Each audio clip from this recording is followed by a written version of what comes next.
우리 8절에서 16절까지 말씀입니다. 빌레몬서 1장 8절에서 16절까지 말씀입니다.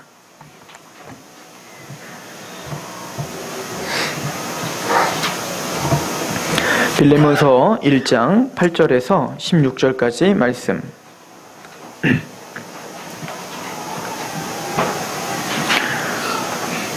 이러므로 내가 그리스도 안에서 아주 담대하게 내게 마땅한 일로 명할 수 있으나 도리어 사랑으로서 간구하노라.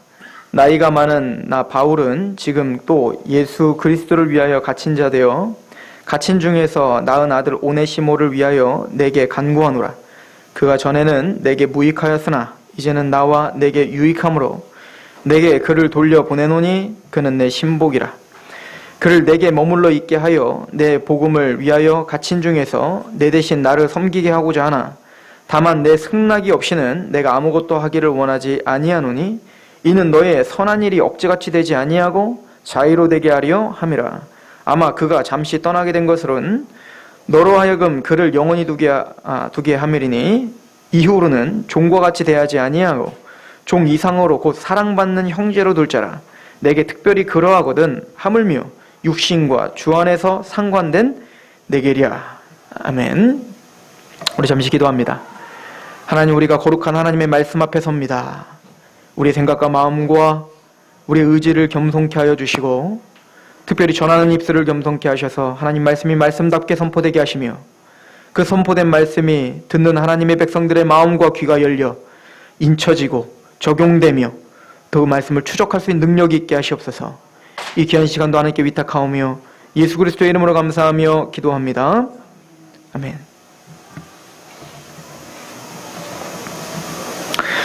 우린 지금 빌레몬서를 강해하고 있습니다. 오늘 6번째 시간인데 저는 빌레몬서 같은 이 성경을 너무 사랑해요.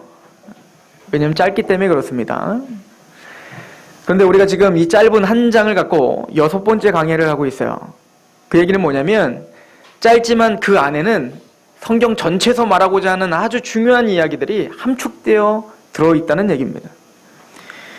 여러분들이 신약 성경을 보실 때 좀 통째로 보는 훈련을 해야 된다고 제가 누누이 말씀을 드렸던 것 같습니다. 예를 들어서 여러분들이 누구에게 편지를 받았는데 그 편지를 받았을 때 오늘은 2줄 읽고 이게 이런 얘기구나 하고 접어놨다가 내일 다시 일어나서 다음 절부터 또 2줄 읽고 또 덮어놓고 그렇게 한 2달을 거쳐서 나에게 준 편지 3장짜리를 읽었다고 해봅시다. 그 내용이 감이 잡히시겠어요?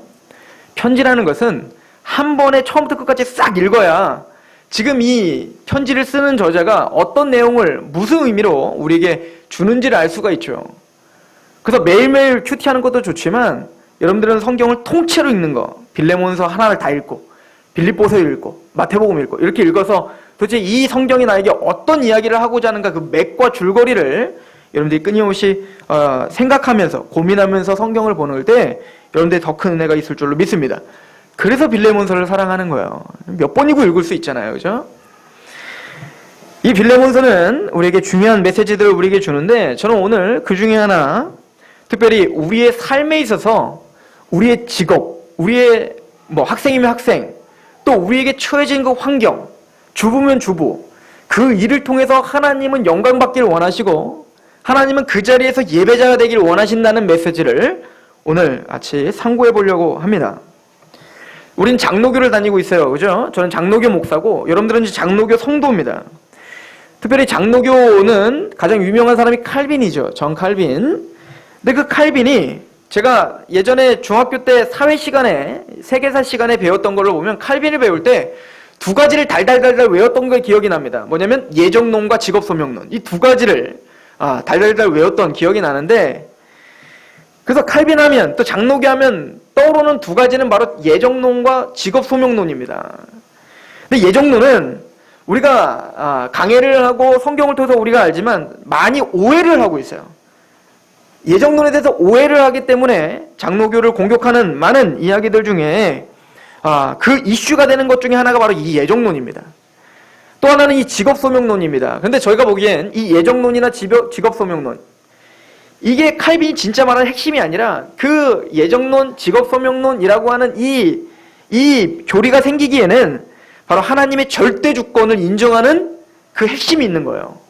하나님의 절대 주권을 인정하면 하나님의 은혜밖에는 내가 구원받을 수 없습니다 라고 고백할 수밖에 없습니다.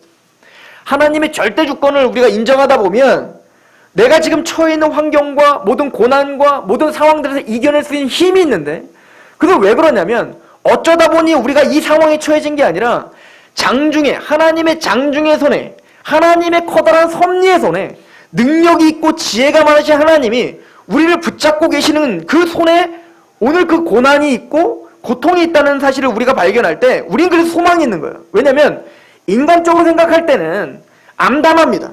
인간적으로 생각할 때는 돌파구가 보이지 않는 거예요. 그런데 우리가 믿고 있는 그 지혜롭고 능력이 많으신 하나님이 나를 붙잡고 있다고 생각할 때 이 고난 뒤에 반드시 하나님이 나를 인도하여 선한 뜻이 있을 거야를 믿을 때 우리는 그 상황과 모든 환경을 이겨낼 수 있는 돌파구의 그 능력이 그 신앙에 있는 것입니다. 그런 의미로 오늘 직업 소명론에 대한 이야기는 너무나 중요합니다. 우리는 보통 소명하면, 제가 소명이라는 단어를 듣기 시작할 때가 언제냐면 대학교 1학년 다닐 때부터였어요. 저는 학부 4년을 신학교에서 다녔기 때문에 신학교에 딱 들어가자마자 입학실서부터 1학년 내내 들었던 게, 목사님이 와서 설교할 때마다 소명, 소명, 소명, 부르심. 어떻게 목사로 부르셨냐? 어떻게 너희가 하나님의 주의 종으로 소명을 받았냐? 그리고 항상 기도할 때 그래요.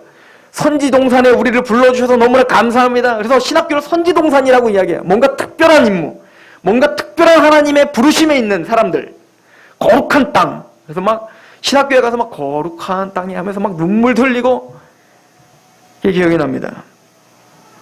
그러나 소명이라는 건 한 목회자와 또 신학생들에게만 전이되는 용어가 아니에요. 그건 카톨릭에서 하는 이야기입니다. 카톨릭은 로만 카라 딱 차죠. 그리고 신부의 옷이 있다고요. 사제복이 있어요. 그래서 뭡니까? 평신도와 사제들을 나눠요. 그래서 평신도들은 부르심이 없는 거예요. 진짜 부르심이 있는 사람은 누구인 거예요? 사제들인 거예요. 사제들. 하나님의 거룩한 부르심, 제사장으로의 부르심. 그러나 이것을 깨고 종교개혁을 한 게 바로 루터와 칼빈이었던 겁니다. 만인 대제사장설. 모든 자가 제사장이다요. 왕같은 제사장이라고 믿는 겁니다. 모든 사람이 거룩한 소명 가운데 있다는 거, 이걸 조금 더 발전시킨 게 바로 칼빈이었던 겁니다. 존 칼빈은 직업 소명론이라는 말, 그 말은 뭐냐면, 여러분들이 어떤 환경에 있든, 어떤 장사를 하든, 어떤 사업을 하든, 어떤 선생님을 하든, 교사든, 뭐든, 여러분들이 지금 처해져 있는 지금 그 직장, 그 직업, 여러분들이 지금 뭔가 사회에 공헌하고 있는 그 어떤 것, 그것이 바로 거룩한 땅이고, 여러분들은 거룩한 직분을 받았으며 하나님의 거룩한 소명 가운데 있다라고 믿는 것이 장로교인 거예요. 이게 바로 직업 소명론입니다. 우리는 보통 하나님을 영화롭게 합니다, 예배합니다 라고 할 때 떠오르는 단어들이 있죠. 예배, 전도, 구제, 윤리적인 생활, 신앙의 삶, 기도, 중보, 막 이런 것들을 생각할 때 하나님이 뭔가 기뻐하실 것 같고 영광 받으실 것 같아요. 그런데 그 반대로 우리가 일하고 생산하고 돈을 벌고 저축하고 뭔가 발명하고 뭔가 교제를 나누고 뭔가 베풀고 뭔가 우리가 사회생활하고 있는 것들에 대해서는 하나님이 과연 기뻐하실까? 뭔가 세상은 더럽고 교회는 거룩하고 뭔가 이런 이분법적인 사고를 우리는 하고 있단 말입니다. 이건 성경적이지 않아요. 그렇게 따지고 보면 여러분들의 인생 한번 24시간을 한번 돌아보세요. 여러분들이 거룩하다고 생각하는 예배, 큐티, 기도, 그 시간에 투자하는 시간이 더 많으세요? 아니면 일하고 밥 먹고 양육하고 잠자고 이런 일상적인 생활이 더 많으세요? 제가 99%는 다 일상적인 생활이란 말입니다. 그러면 신앙이 전혀 상관이 없는 거예요. 내가 지금 일을 하는 거, 가정주부로 사는 거, 내가 뭔가 선생으로서 가르치고 있는 거, 내가 학생으로서 공부하는 거, 내가 뭔가 노동을 하고 있는 거, 이 모든 삶이 하나님의 나라와는 전혀 상관없는, 의미 없는 삶이 돼버린단 말입니다. 그래서 우리가 신앙만 조금 좋으면, 남자들이 신앙 좀 좋으면 뭐라고 합니까? 넌 목사로 부르심받은 것 같아. 여러분들 우리 이쁜 유민이를 보면 어떤 생각이 드세요? 넌 사목감이야. 뭐 이렇게 생각이 들잖아요. 이게 잘못된 사고입니다. 무슨 이야기인지 아시겠습니까? 우리가 믿기로는 성경이 말하는 소명이란 목회자만 거룩하게 부르심을 받은 게 아니라 여러분들이 목회자는 정말 특별한 섭리로 하나님이 그곳에 서 있습니다 라고 믿고 계신다면 여러분들이 서 있는 그 자리가 바로 하나님의 부르심의 자리입니다 라고 믿으셔야 되는 거래요.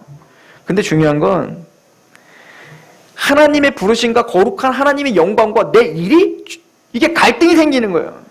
이게 무슨 의미가 있단 말인가. 지금 당장 돈을 벌고 내 자식들 밥을 먹이고 내 자식들을 좋은 교육을 시키기 위해서 내가 일은 하고 있는데, 내가 죽지 못해 일은 하고 있는데 이것과 하나님의 영광과는 너무나 상관이 없어 보여서 우리는 항상 하나님께 죄송스럽잖아요. 하나님께 기도하기보다, 하나님께 예배드리기보다는 내가 모든 정신과 모든 열정이 다 이곳에 쏟아져 있어서 하나님께 항상 죄송스러운 마음으로 살잖아요. 특히 한국 성도들은 그런 마음들이 더 큰 거라고 믿습니다.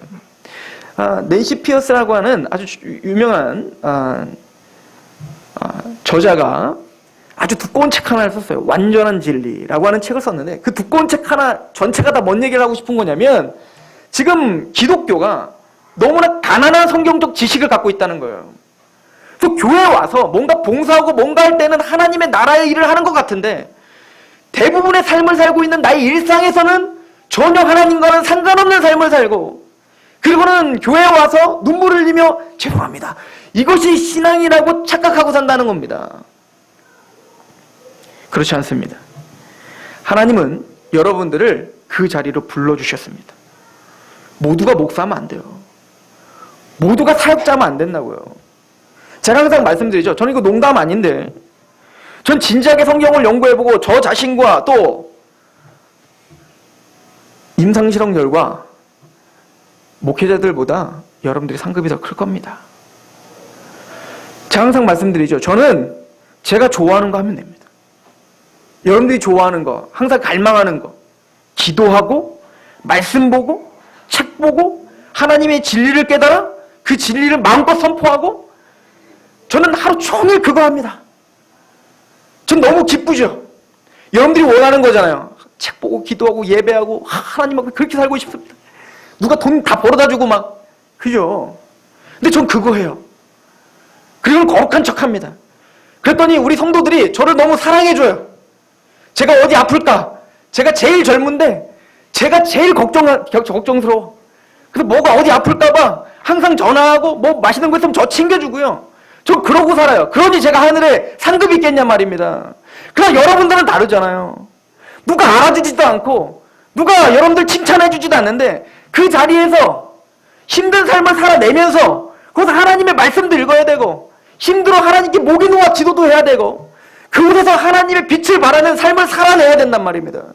하나님의 말씀을 내 삶에 적용시켜 그것을 사람들에게 너의 착한 행실을 통하여 하나님께 영광을 돌리게 하라. 이 말씀에 우리는 매어 항상 죄송스러운 마음으로 그렇게 우리는 삶을 살아내고 있단 말입니다. 그래서 여러분들의 상급이 훨씬 클 거예요. 여러분들 두 가지, 세 가지 일을 하고 계시잖아요. 힘내십시오. 하나님은 그 이름도 없이 빛도 없이 그곳에서 고전분투하며 하나님의 말씀대로 어쩌든 살려고 하는 그 예배자를 찾고 계십니다. 그럴듯하게 나는 뭐네, 나는 얼마나 했네, 이런 어떤 거룩해 보이는 치장을 보시는 게 아니라 좀 투박해 보여도 그 투박한 곳에서 몸부림치며 하나님 붙잡고 계시는 여러분들을 하나님은 칭찬하고 계실 것입니다. 힘내십시오. 우리는 해야 될 일이 너무나 많습니다. 특별히 그러나 우리는 여러분들이 하고 있는 그 일이 하나님께 얼마나 영광스러운 일인가를 깨닫게 하는 게 저의 임무입니다. 주부를 한번 생각해 봅시다. 존 파이퍼 목사님, 미국에서 복음주의 진영에서 아주 힘있게 사역하시는 존 파이퍼 목사님이 어떤 인터뷰를 통해서 어떤 분이 물어봤어요. 당신은 여자들이, 자매들이 밖에 나가서 일을 하는 거에 대해서 어떻게 생각하십니까? 그게 성경적으로 가다고 생각하십니까? 라고 물어봤습니다. 근데 존 파이퍼 목사님이 이렇게 대답을 했습니다. 저는 가능하다고 생각합니다. 예전에 농경문화 속에서는 밖의 일과 안의 일이 구분이 없어서 남자가 사냥을 하고 농경을 하면 사실은 그 농경문화 속에 여자가 할 일이 굉장히 많았잖아요. 집 안에서. 그들이 사실은 그때 잡을 갖고 있었던 겁니다. 현대는 그 일이 굉장히 복잡해졌기 때문에 만약에 그 가사를 돕고 또 뭔가 집안을 세우기 위해서 여자들이 밖에 나가서 일하는 것 충분히 긍정할 수 있습니다. 그러나 저는 추천하지는 않습니다 라고 이야기를 합니다. 왜냐하면 어머니로서 마땅히 자녀에게 베풀어야 될 사랑이 있단 말입니다. 성경에서 요구하고 있는 어머니로서 마땅히 자녀들을 성경적으로 키워야 될, 또 성경적 가치관으로 키워야 될, 그 사랑을 퍼부어야 될 그 여자로서 하나님이 주신 그 은혜가 있단 말입니다. 그게 얼마나 영광스럽고, 그게 얼마나 가정을 세우며, 그게 얼마나 큰 일인지를 우리가 미처 모르고 있다는 것이 가장 큰 저주인 것입니다. 우리는 밥을 하고 자녀에게 밥을 먹이고 또 그 자녀를 위해서 기도를 하고 그 자녀에게 성경적 가르침을 가르쳐주고 그것이 얼마나 위대한 일인지를 우리는 모르는 거예요. 밖에 나가서 200만 원, 400만 원, 500만 원 벌어오는 건 위대해 보이는데 그래서 뭔가 멋있어 보이잖아요. 탁 정장 차려입고 탁 들고 여자들 탁 다니면서 돈 벌고 막 칭송받고 이런 건 위대해 보이는데 그냥 파자마 입고 막 엄마들 막 뒤치락거리하고 막 이거는 막 쓸데없는 것처럼 보이는 겁니다. 이게 잘못된 시각이라는 거예요. 아니라는 겁니다. 가정을 세우는 그 일이 얼마나 중요한지, 그게 얼마나 영광스러운지, 하나님이 그 어머니를 통해서 한 자녀가 잘 성장하고 그 자녀가 성경적인 가르침을 받아 하나님의 지도자로 키워지는 것이 얼마나 위대한 일인지 그걸 깨닫는 것이 먼저입니다. 우리는 그런 소명에 대해서 부재 속에 살고 있는 겁니다. 그래서 우리가 힘든 거예요. 웨인 그루뎀이라고 하는 트리니티 조직신학 교수님, 아주 석학이죠. 그분이 책을 하나 냈어요.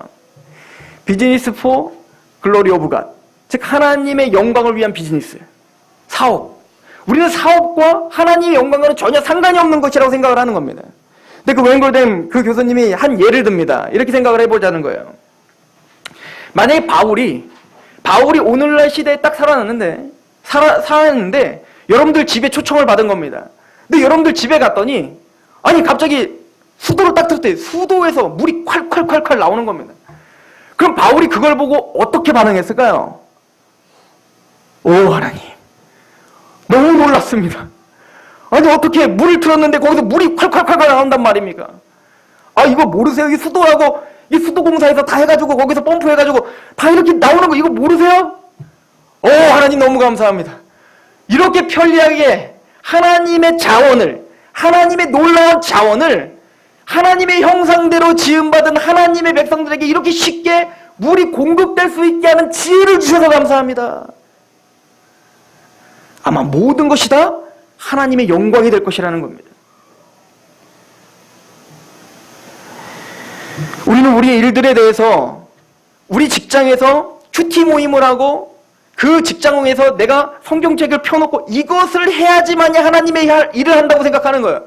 직장에 성경책 덮으세요. 그리고 일을 하세요. 무슨 이야기인지 이해가십니까?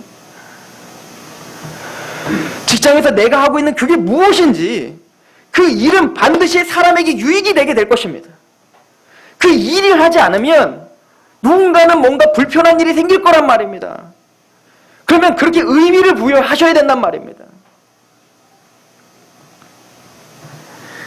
하나님은 모든 일이든 너희가 생육하고 번성하고 정복하고 다스리라, 이 명령은 생육하고 번성, 너희가 번성이 되어서 번영이 되어서 그럼 그 사람들을 윤택하게, 즉 그 하나님의 백성이 정복하고 다스리면 다스릴수록 그 지구가 윤택해지고 사람들이 윤택해지고 풍요로워지는 거예요.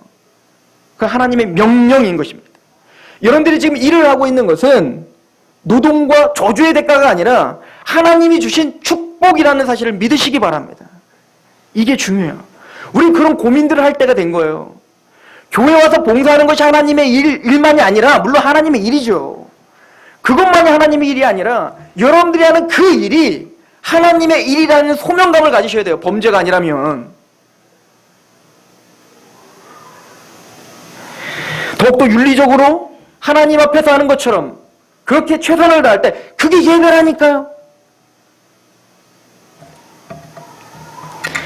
오늘 말씀은 사도 바울이 빌레몬에게 오네시모를 보내면서 하는 이야기죠. 우리가 지금까지 반복적으로 설명해서 아실 겁니다. 11절에 아주 중요한 이야기를 하는데요. 그가 전에는 내게 무익하였으나 이제는 나와 내게 유익한다, 이 얘기입니다. 노예입니다. 여러분, 지금 이 오네시모가 사도 바울을 만나 복음을 들었다고 하여 노예 제도를 단순히 반대하고 있는 것이 아님을 여러분들은 인식하셔야 돼요. 빌레몬아, 오네시모가 복음을 받았으니까 더 이상 노예로 생각하지 마라. 노예제도 폐지. 오네시모야, 너 이제 복음을 가졌으니까 노예처럼 굴지 마. 너는 이제 주인이 돼야 돼. 우리 반역, 협력을 일으키자. 지금 그거 가르치는 거 아닙니다. 오네시모는 다시 노예로 가는 거예요. 이해 가세요? 다시 노예라는 신분으로 다시 빌레몬에게 가여지는 겁니다. 그러나 다른 점이 있다면 똑같이 노예처럼 살 겁니다. 그러나 예전에는 빌레몬에게, 그 주인에게 무익한 종이었지만 이젠 너에게 유익한 종이 되었다. 복음은 그런 능력이 있는 거예요. 하나님의 신앙은 세상과 점점 담을 쌓게 하는 게 아니라 하나님의 신앙이 있으면 있을수록 내가 하는 일이 더욱더 명확해지는 겁니다. 내가 하는 일에 의미가 부여되는 거예요. 단순히 내가 돈 벌어 내가 잘 먹고 잘 살려고 했던 게 아니라 이제는 이 일을 통해 하나님이 영광받기 원한다고 고백하는 일이 된 겁니다. 저축하세요. 돈 버십시오. 이게 하나님의 일이 아닌 게 아니라 하나님의 일인 거예요. 여러분들이 저축을 하셔야 나중에 흘러갈 때 흘러갈 거 아닙니까? 여러분들이 저축을 하셔야 내 자녀들이 어려울 때 그 저축한 돈으로다가 풀어가지고 하나님의 자녀로 잘 키울 때 쓸 거 아닙니까? 그것도 하나님의 일인 거예요. 정직하게 돈을 벌고 정직하게 저축을 하고, 이해 가십니까? 누리시고 하나님께 영광을 돌리십시오. 이 모든 것들이 하나님의 일이라 믿으셔야 돼요. 우리는 그 사고체계가 없어진 거예요. 그래서 우리는 가난한 거예요. 그래서 우리는 항상 하나님의 영광을 돌리는 일이 감이 잡히질 않는 겁니다.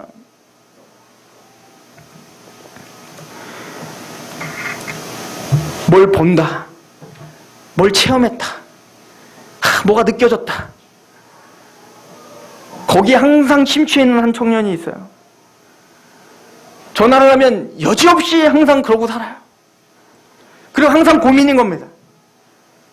내가 하나님의 일을 하기 위해서 전도사가 돼야 될지, 내가 직장을 잡아야 될지 아직도 고민입니다. 그 고민을 제가 보기에 한 7, 8년을 계속하고 있어요.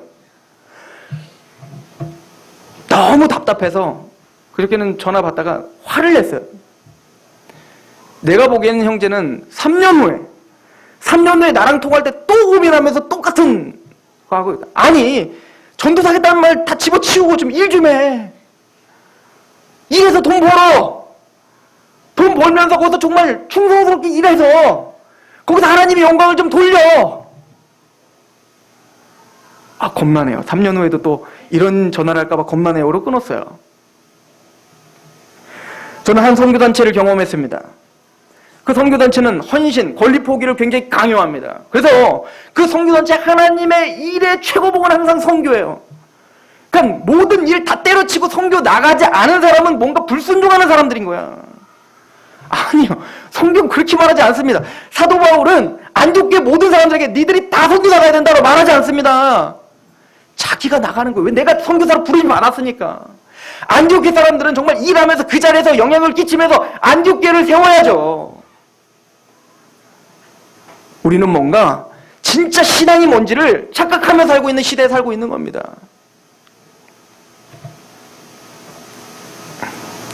시편 139편 13절부터 제가 읽어드립니다. 주께서 내 내장을 지으시며 나의 모태에서 나를 만드셨나이다. 하나님은 우리를 내장을 지으시고 모태에서부터 우리를 창조하셨습니다. 내가 주께 감사함은 나를 지으심이 심히 기묘하심이라. 주께서 하시는 일이 기이함을 내 영혼이 잘 압니다. 내가 은밀한 데서 지음을 받고 땅의 깊은 곳에서 기이하게 지음을 받을 때 나의 형제가 주의 앞에 숨겨지지 못하였나이다. 내 형질이 이루어지기 전에 주의 눈이 보셨으며 나를 위하여 정한 날이 하루도 되기 전에 주의 책에 다 기록되었습니다.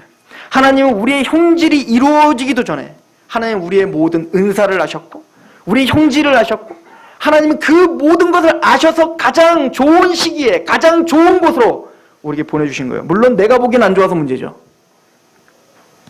사도행전 17장을 보십시오. 우리는 이 주권을 인정합니다. 사도행전 17장 24절 우주와 그 가운데 있는 만물을 지으신 하나님께서는 천지의 주제시니 손으로 지으신 전에 계시지 아니하시고 하나님은 손으로 지으신 전에 계시지 않는다는 거예요.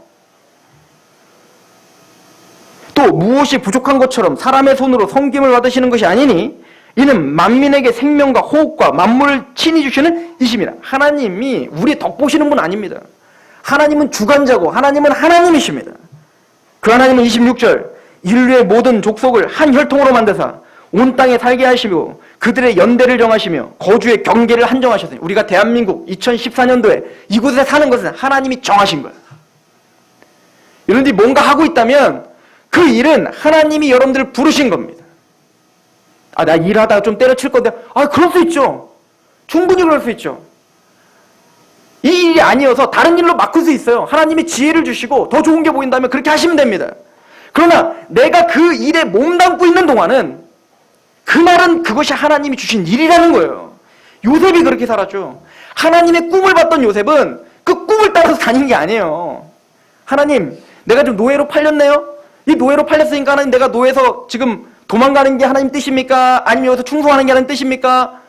하나님, 누군가 나를 지금 유혹하는데 내가 이걸 피하는 게 하나님 뜻입니까? 아니면 같이 한번 놀아주는 게 하나님 뜻입니까? 이렇게 물어보면서 다니지 않았다고요. 요셉은 그냥 알았어요. 그냥 내가 맡겨진 일 원망하지 않고 노예로서 그냥 할 수 있는 최선을 다한 겁니다.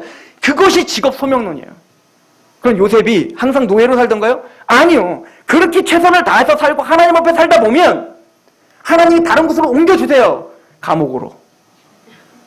더 안 좋아졌죠? 그럼 우리는 그러는 거예요. 겉바위가 아니잖아. 하나님 뜻대로 뭔가 못 살아서 그래. 아니요. 요셉은 그 감옥, 더 안 좋은 상황 속에서 나에게 맡겨진 일을 최선을 다했던 겁니다. 그래서 나중에는 그 감옥 간수가 그 재반을 다 요셉에게 맡기잖아요. 그게 뭐 엄청난 큰일이라고. 근데 거기서 배운 거예요. 하나님은 그런 요셉을 쓰시는 겁니다. 하나님은 오늘 그런 예배자를 찾고 계시는 거예요. 요셉이 우리처럼 맨날 찬양하고 경배하고 예배드리고 거기 간수장들과 모든 사람들 모아다가 큐티하고 성경부 시키고 이래서 하나님의 일을 했다고 기록됐던가요? 그건 전혀 상관없습니다. 요셉은 자기가 맡겨진 그 일에 하나님에게 하듯 최선을 다하며 살았던 거예요. 하나님 그걸 예배로 보신 겁니다. 삶의 예배로 보신 거예요. 저는 우리 상록 성도들이 하나님의 복음을 알고 오네시모가 복음 때문에 바뀌어 빌레몬에게 유익했던 종이 된 것처럼 하나님은 그런 종을 찾고 계시는 그 예배자의 길 소망합니다. 하나님은 오늘도 그런 예배자를 찾고 계시는 겁니다. 고린도전서 10장 31절 그런즉 너희가 먹든지 마시든지 무엇을 하든지 다 하나님의 영광을 위하여 하라. 먹든지 마시든지 뭘 하든지 그것이 다 하나님의 영광과 연결되어 있다. 마태복음 5장 16절 이와 같이 너희 빛이 사람 앞에 비치게 하여 그들로 너희 착한 행실을 보고 하늘에 계신 너희 아버지께 영광을 돌리게 하라. 내가 어디에 있든 무엇을 하든 그 일을 통해서 착한 행실, 최선을 다하고 충성을 다하고 하나님 앞에 사는 것처럼 살아라는 거예요. 그럼 그 일을 통하여 하나님을 보게 될 것이다. 그게 예배죠. 로마서 12장 1절 그러므로 형제들아 내가 하나님의 모든 자비하심으로 너희를 권하노니 너희 몸을 하나님이 기뻐하시는 거룩한 산제물로 드리라. 이는 너희가 드릴 영적 예배니라. 이게 예배입니다. 우리 몸을 산제물로 드리는 거. 어떻게 해야 될까요? 골로새서는 우리에게 이렇게 답을 줍니다. 우리 골로새서를 한번 가볼까요? 골로새서 3장 23절입니다.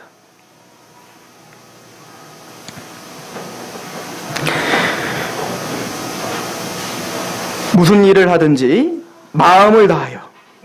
하든지 마음을 다하여 주께 하듯 하고 사람에게 하듯 하지 말라. 무슨 일을 하든지 그게 어떤 일이든지 이건 교회 밖에 이야기를 하고 있는 거예요. 그 일을 할 때 사람을 위한 게 아니라 하나님 앞에서 한다라고 생각하고 하라는 거예요. 그럼 그게 예배라는 겁니다. 여러분들 골로새서 한번 더 읽어봅시다. 골로새 3장 22절부터 제가 한번 다시 읽어볼게요. 종들아 모든 일에 육신의 상전에게 순종하되 사람을 기쁘게 하는 자와 같이 눈가림만 하지 말고 오직 주를 두려워하여 성실한 마음으로 하라. 상전은 몰라줄 수 있어요. 여러분들이 최선을 다해야지만 상전은 여러분들을 더 몰라줄 수도 있어요. 그러나 하나님은 반드시 하십니다. 그게 신앙 아닙니다? 신앙 아닙니까? 또 이런 사람들이 성공합니다. 하나님 복 주시죠? 이런 사람은 복 안 주시겠어요?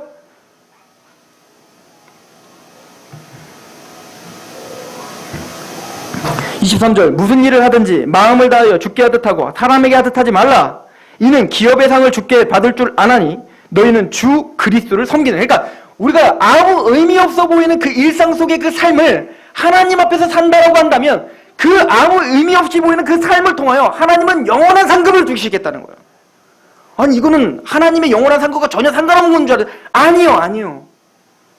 학생이면 학생답게, 직장이면 직장인답게, 제가 말씀을 연구하는 거룩한 마음으로 하듯 여러분들 그 일을 최선을 다해서 할 때 하나님은 그 일을 하고 있는 여러분들의 마음을 보시겠다는 겁니다.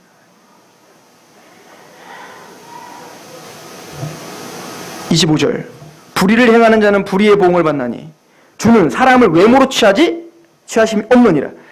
의와 공평을 종들에게 베풀지니 너희에게도 하늘의 상전에 계심을 알지어다. 만약에 우리가 사업가라면 내 밑에서 일하고 있는 사람들, 그분들에게 대할 때 어떻게 하라고요? 공평과 성경적 원리로 그들을 대하는 거예요. 자, 오네시모는 빌레몬에게 가서 이제는 노예로서 다시 갑니다. 이제 유익한 종으로서 삽니다.